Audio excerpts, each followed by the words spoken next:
ACMER P1 Pro laser engraver, gutter, etc. Got it right here.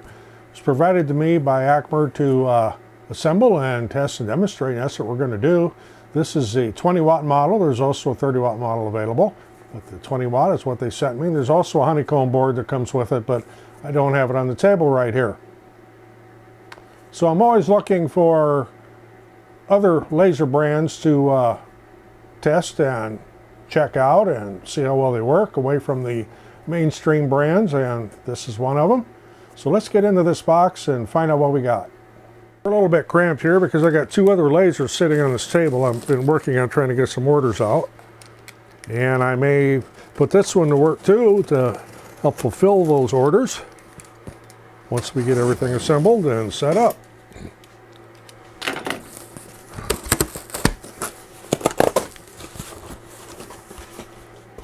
Right off, we got some black foam on top. That's a good thing. That protects things. And we have some red little funky safety glasses. Again, and I've mentioned these in my other videos, the proper color is actually orange for a blue diode laser.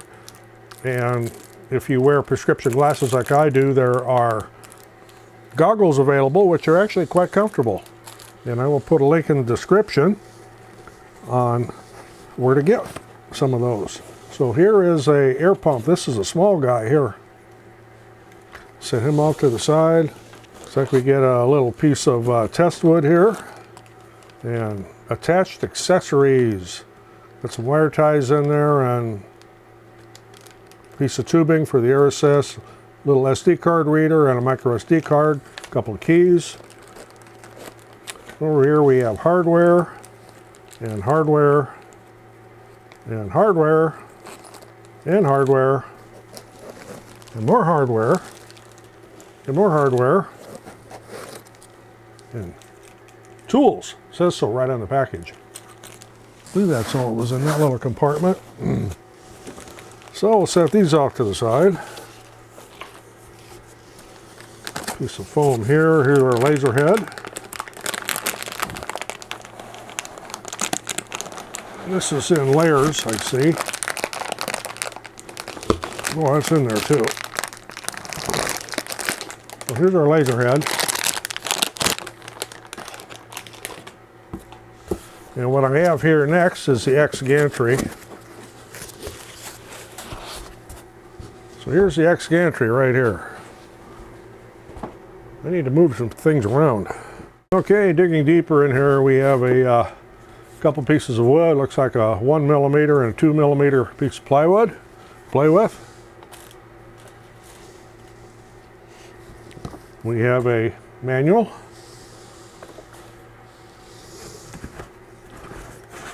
Power supply,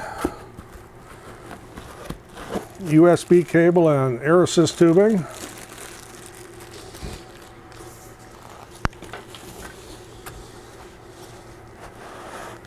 And I'm going to take this whole block of foam out of here so I can figure out how to get all this stuff out of this.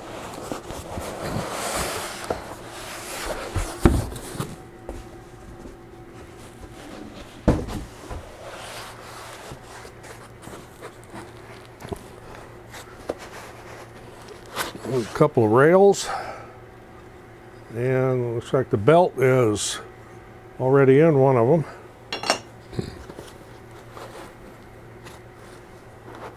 Then we got to get the rest of the frame out of here. A little bit different architecture than what I've seen on a lot of them. This is a stamped steel, but it's actually quite stout. The extrusions are aluminum.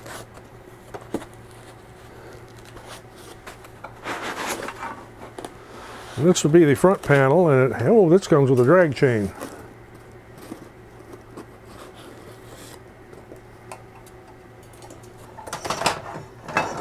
And a power cord.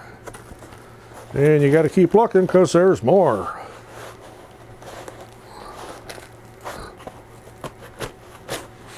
We have another extrusion here with the belt already attached.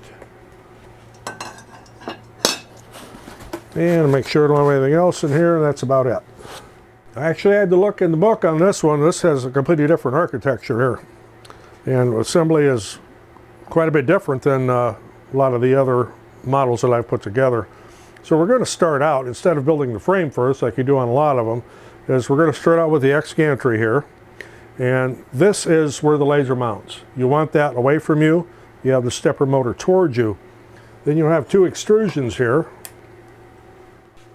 Okay, and passing these rails through, 4 rollers right there, you'll have a belt already mounted on one end. That will go away from you, which will actually be the front of the laser, because this is the where the laser mounts. So we'll just set that up over there. And these will just roll right in there. You want the belt down, of course, and the smooth side out. See 3 holes there, that goes out.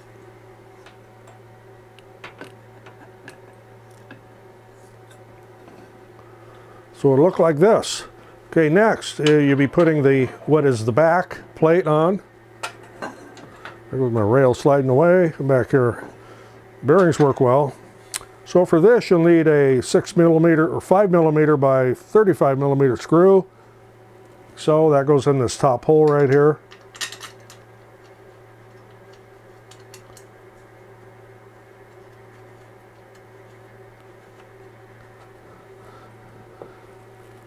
And then a 5mm by 16mm. That will go in the hole right below it.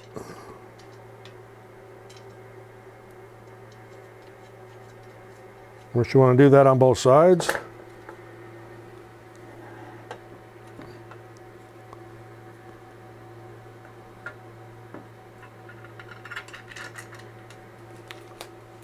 They do give you Allen wrenches in the kit, and so alien wrenches, what I like to call them. I prefer these ball drivers like this, and what we're using here is 3 M&Ms if you're keeping track.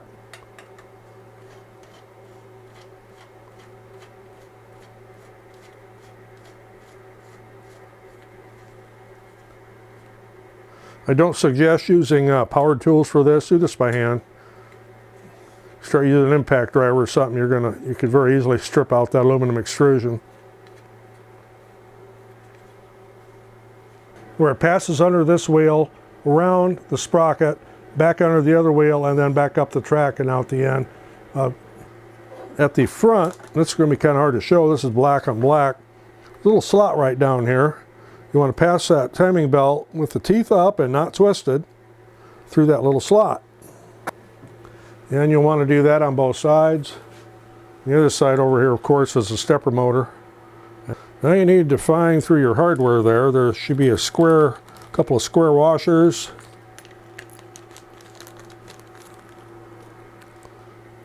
If you have a screw assortment like this, you'll need these square washers and a couple of those screws.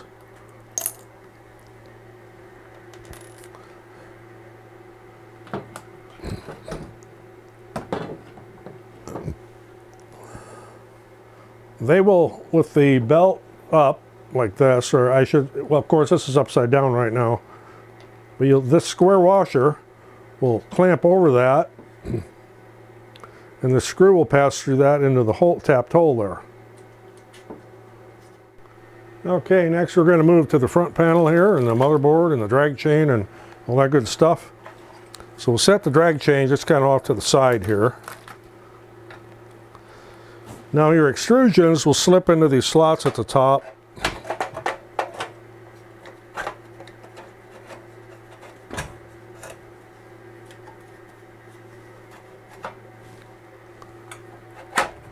Like so. Then we'll be using the 5mm by 16mm and the 5mm by 35mm, and the 35mm ones go in the top hole. 2 of them, 2 top holes, and then the shorter one right below it over here. Of course, then you want to do the same thing on the other side. It'll just be identical.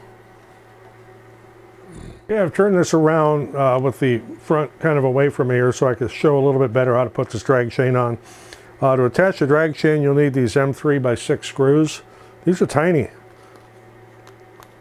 All right, I should say M3 by 12. There's 6 of them in there, or 12 of them rather. M3 by 6 and 12 screws. There we go. There again, that's where these little trays come in, magnetic trays come in handy. Those are stainless steel screws, so they won't stick to the magnet part, but they won't roll all over the table either.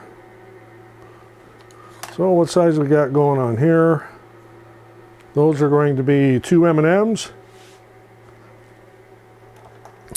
Now in the base of the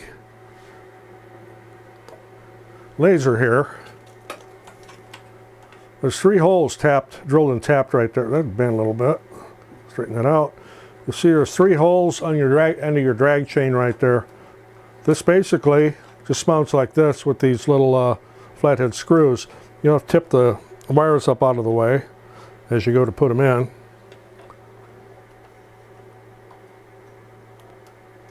Like so. Stick your finger and push them out of the way. I like that this comes with a drag chain, because I've had lasers before where this cable gets flopping around and it actually ends up getting over in your work. This is a good design here. Cable management anymore is becoming more of a priority with the laser manufacturers than when they first came out several years ago. Because then it was kind of like you're going on your own, figure something out.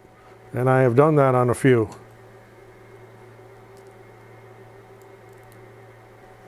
Then once you have your 3 screws, then you can just lay your wires back down. So now next, coming up here, this drag chain needs to pass down underneath everything. And you'll see you have another tab right here with 3 holes in it. And the drag chain will mount like so.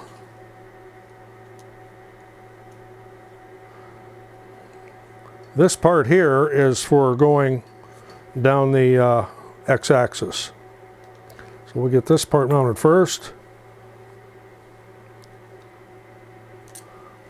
So it'll be like, hopefully, this is hard to show. This is black on black and kind of tiny.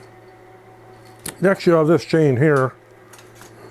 You may have to do a little cable moving around here to get enough slack to get up to the top. So it'll go like this on this end here. And you have the same 3 holes you got to mount screws in. Now on this part over here, turn this around so you can see it. This will roll around like this. So I have this extended all the way to this end. And then you have the same 3 holes right there and the same 3 mounting points.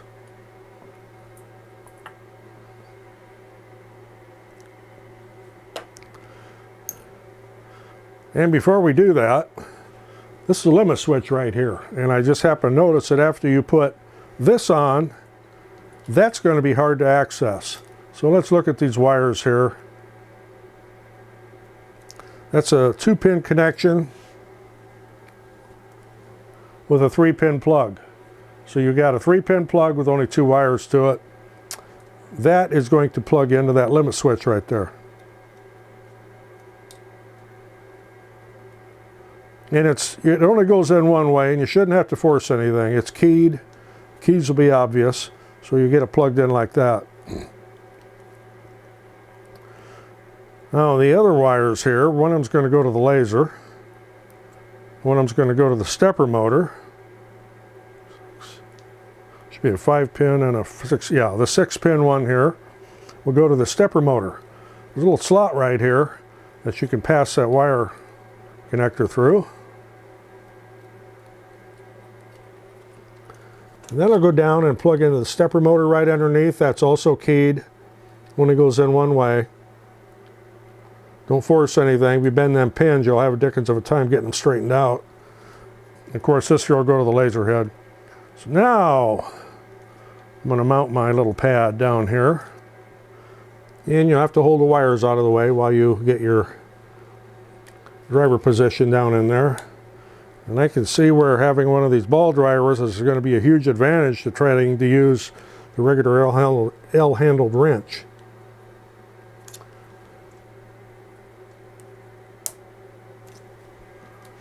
Okay, we're all set there.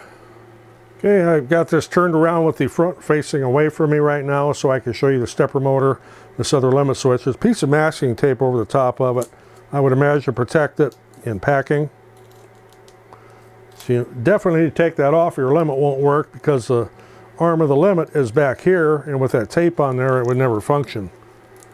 Definitely make sure you take that off. So with your wires here, we have a 2-wire and I should say a three pin connector, 2-wire. That'll go to your limit switch. Again, it's keyed. Only goes one way. Just plug that in. This one here will be to your stepper motor, and you may need to pull some out through the chain from the motherboard end, like I just had to do here. This is also keyed. Only goes in one way. Don't need to force anything. We'll plug in like so.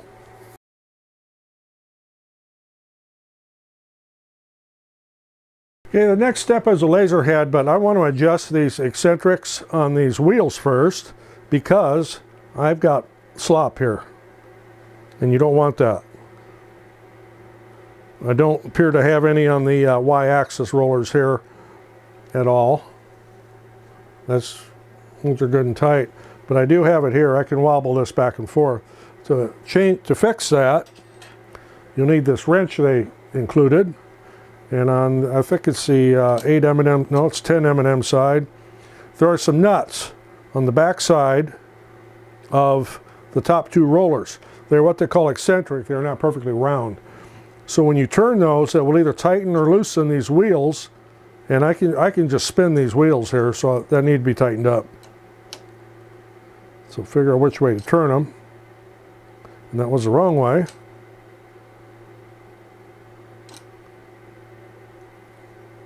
So that was better.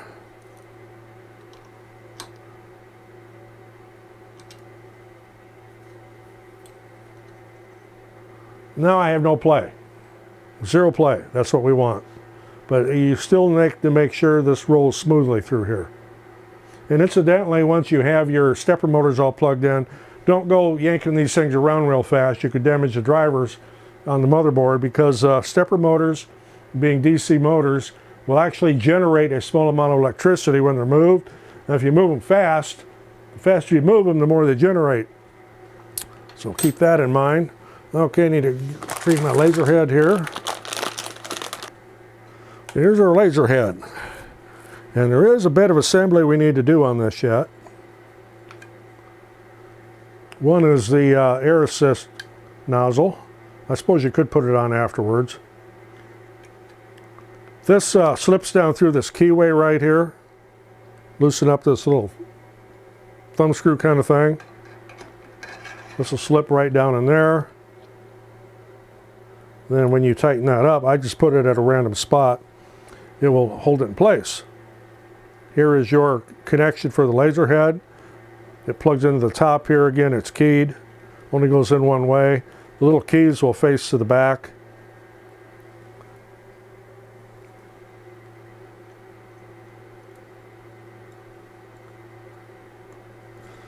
And then you'll notice there's some little slots right here. That would be to put a wire tie on. So this is held out of the way of your focus adjustment knob. So there's that little wire tie right there. As I say, it holds it to the side and out of the way of the focus knob. All right, next you've got this little 90-degree elbow, which is going to go right here. This is threaded. There's a little tiny O-ring on there, so don't lose that. This will just thread right into this nut right here. And you want that facing up.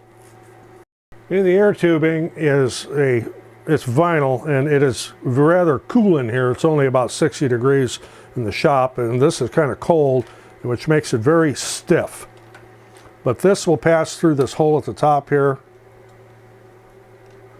On the head, of course, I'm doing the 20-watt one here. The other models may be different. And then that slips into this little joint,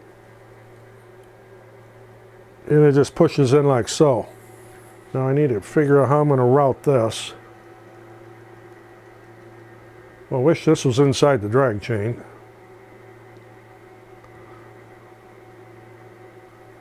it may end up inside the drag chain. I'm going to see if that'll fit.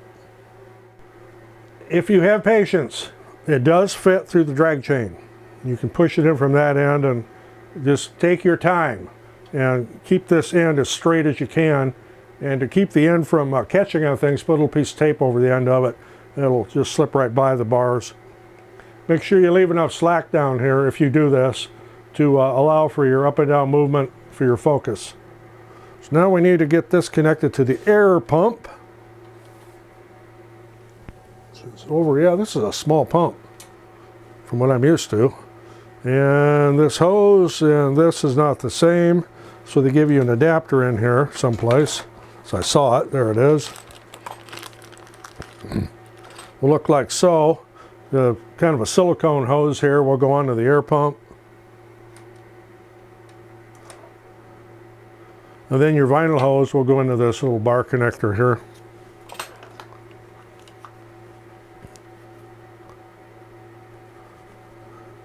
And if you have never worked with one of these before and don't know how to get the hose back out, if you push down on this little black collar, like so, you can pull the tube right out.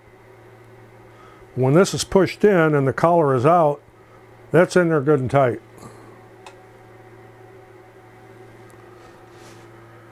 There are some keys in here if you want to lock it out to keep the little ones away or unauthorized use. You can turn it off. It is off right now. But you definitely want to have that on. I'm going to turn it on and take the key out for now. Emergency stop here. If you hit that, to release it, turn it to the right just a quarter turn and it'll pop back up. Something to keep in mind as you're working or leaning over your laser, and I've done this on some of my other ones, if you bump that with your arm, you just shut your laser off. So keep that in mind too. All right, next, as far as power goes, there's a jack on the side, and it'll be real obvious where the power goes, and your USB cable and the TF card, etc. So you have a Y cable here, and I have another laser that my Atom Stack A30 Pro has one of these too. This will plug into your side of your laser and the motherboard, and your power supply plugs into one of these, and the air pump plugs into the other one. Regarding the air pump, it's very quiet. I mean, very quiet. The quietest one I have. When the power supply is plugged in, that air pump's running. It has no switch on, no on and off. So if you want to make sure you unplug your laser when you're done working with it, or your air pump will just keep running. Let's come to the micro SD card and a little card reader, and I am going to read the card before I actually stick this TF card into the slot on the motherboard to see what's on it.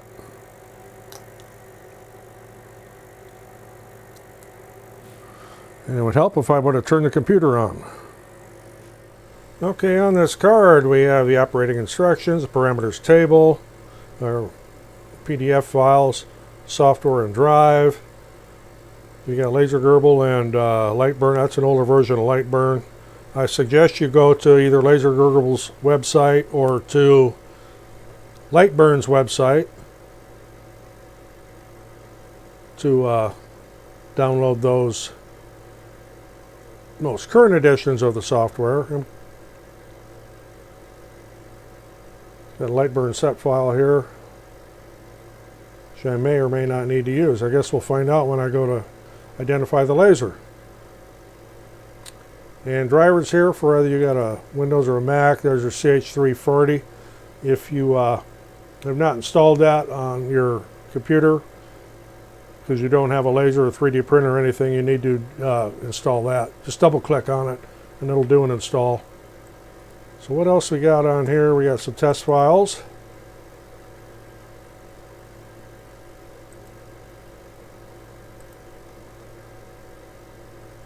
So these are JPEGs you can file. There's a couple of Lightburn files, one for a 10, one for a 20. We'll play with those later, and a raster grayscale. So that's what's on this card. Okay, I'm going to set this up in Lightburn here. Pretty simple process. I've got Lightburn open. Make sure that if you have more than one laser that this says choose and not one of the COM ports, or it may not find your laser. So click on devices. Go here to find my laser. Next.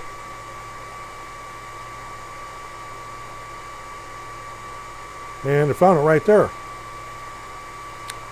So we'll add the device. What are we going to call it? The ACMER P1. And it is not 300 and... oh, that entered everything in millimeters there. I need to look that up. It gives two specs, a 400 by 410 or 400 by 385. So this is saying 393 point. I'm going to put in, it's going to be about 15 inches, 15 and a half. So we'll say 15.5 by 14.75. If I did the math, I probably did that wrong in my head, but for now that'll work. I'll play with this and find out exactly what it is. Okay, we want it, origin is front left. We want it to auto home on startup. Next. Finish. Okay. Over here to the drop down. And I'll go to the ACMER P1. We're on COM3. The laser is homing itself. Okay, this laser homes in rear left. So to change that, we'll go down here to ACMER, we'll hit edit. And next, next, next. Change this to rear left.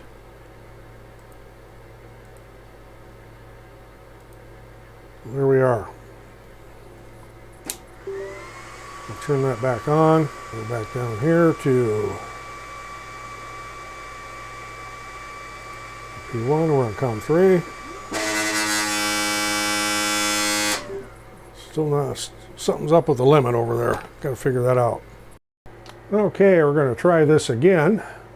Now that I found out what the problem was, there's a little limit switch here, and there was a little piece of that black foam from the packing material that was underneath the limit switch, not letting it seat. So we'll let this reconnect. We'll see if it homes correctly. That is much better. Okay, I need to get the honeycomb board out before I do anything so I don't burn any holes in my saw tabletop. The honeycomb board laying right here. Comes with some little hold down pins, little rubber feet, and it comes with a piece of aluminum that goes underneath. It's got some plastic on it, protective plastic. This might be stainless steel. Peel that off, because if you don't and you're cutting and the beam goes down and gets that heated up, it's going to stink. The feet they give you are intended to go on the edge, on the corners. So we'll set on. I like to actually, these are shipping protection corners. I like to leave these on because it actually raises the honeycomb bed up just a little bit and will allow any smoke to escape easily. And I'm going to move my little hold down pins over here out of the way so that I don't run into them when I'm doing something here. Okay, to focus, you got this little kickstand here you drop down, and you can either run this down like this till it touches, or you can use a lever and tighten it back up. But we'll use this little knob here for right now. So there we're focused. It's just scrap of 1/4 inch long plywood. So I'm going to send this home.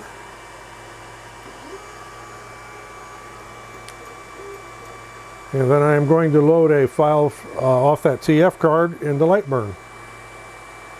Now, until I get my limit switch release thing worked out, it's sticking for some reason. We're going to operate from current position here. I framed this on my little piece of scrap wood here.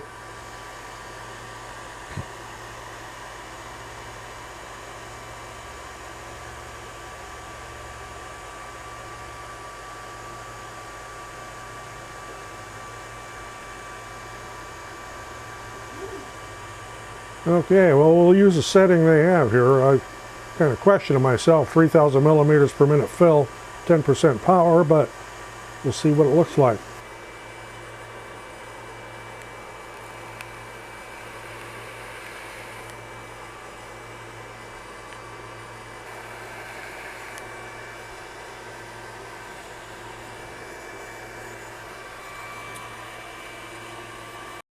So you can see there what I've got is this upside down in a mirror image. So let's show you how to load the parameters. We'll see if that makes a difference. Okay, to load the parameters from the micro SD card that's included, you go up here to edit, go to machine settings, and here we are. We'll say load from file. And we need to find parameters table. Oh, that's here somewhere. I saw it. Right there, P1 Lightburn. Machine settings set. Open. Right. And OK. To make this faster, I made the graphics smaller and I changed it to a line engrave instead of a fill just to make it quicker. See if this made any difference. Again, I'm working from current position because I haven't probed that limit switch.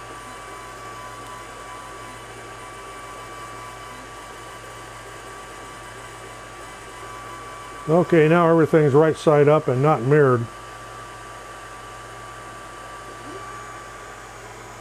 So you definitely need to load those parameters in the Lightburn. So here's what I'm cutting right here. And as you can see, it's got a bunch of little holes, and it's a circle, and it's 2.2 inches diameter. The ones I've been making have been 3-inch, but we'll just give this a shot. We'll see how it looks. What I'm going to do here, and I'm just framing this right now, I'm going to cut a circle out of this. This is 1/4 inch MDO, so it's hard to cut. I'm going to start out at 1,000 millimeters per minute, 90% power, and we'll give it 3 passes and see how it does.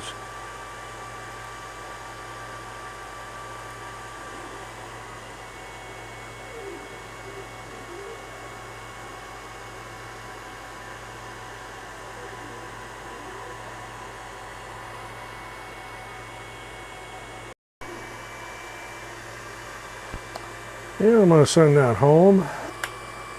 Yeah, one little splinter there. It's finished on the other side, a scrap of MDO paneling, but it did pretty good. Got some plywood here from Dollar Tree. Set my focus. I'm doing a lot of ornaments for a daycare project for some kids, so I'm going to get one of those loaded up here and laid out, and we'll give it a cut on this Dollar Tree plywood. Okay, I'm going to frame this first, make sure I'm at the right place in that little circle there.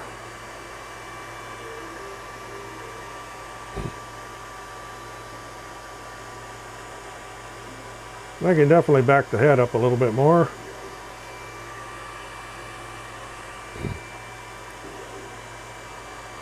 So normally I work from absolute coordinates, but I think that limit switch got broke with that having that piece of foam in there because it doesn't release like it should. Okay, we'll give this a start.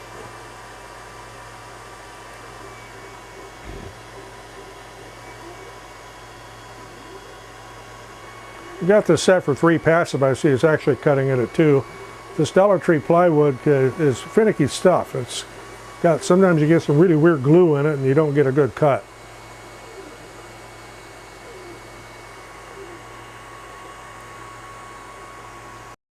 Okay, cut's completed. Send that home again. At home's fine, but trying to get it to come off of home to go to a project is just not working out. The limit doesn't release like it should. We got a nice clean cut there. A little bit of scorching on there. This isn't the most powerful air pump in the world. Okay, so after further investigation, that limit switch is the same style they use on 3D printers. And I have a lot of those, so I had a spare box of them. Grabbed one of those, just swapped it out real quick. It doesn't have the bent lever on it from that piece of foam being stuck in there. I wish I would have seen that before I started. But now I can go from home, work from absolute coordinates, send this down to frame it, and it does what it's supposed to.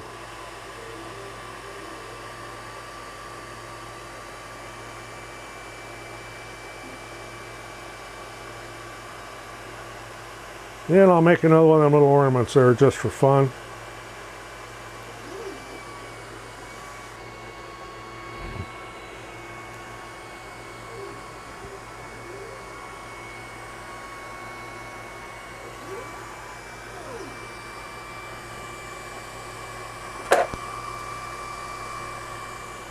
There we are. Whoop, there we go. Nice cut. Just for precision of line engrave, I'm going to be putting a mandala on this little piece of test wood they supplied with it, and I ran out of adjustment there, so I'm going to crank this way up.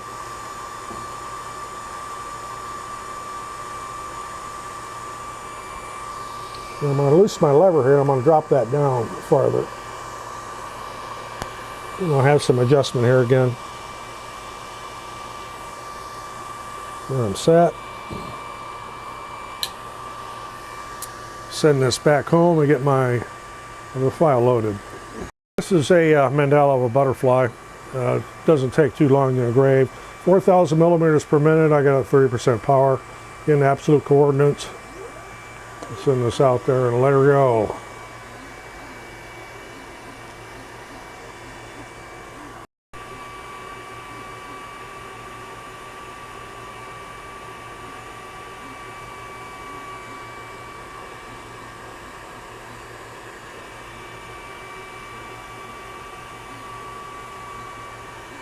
Butterfly, and as you can see, it's got good crisp lines. Looks good. This does have Wi-Fi, the antenna back here, and I didn't see anything in here about it at all. So I got to looking on the little micro SD card that came with it, and there's an app you can get. It's called the ACMER P1 app. Little operation manual in there for it. You definitely have to have a micro SD card inserted in the motherboard to use this, because you would create the file or whatever from your, or create your graphic or whatever from your phone. I won't, but you can. And then you would send that to the laser and it could run. I am not a fan of Wi-Fi for any laser project or 3D printer project or anything that is important.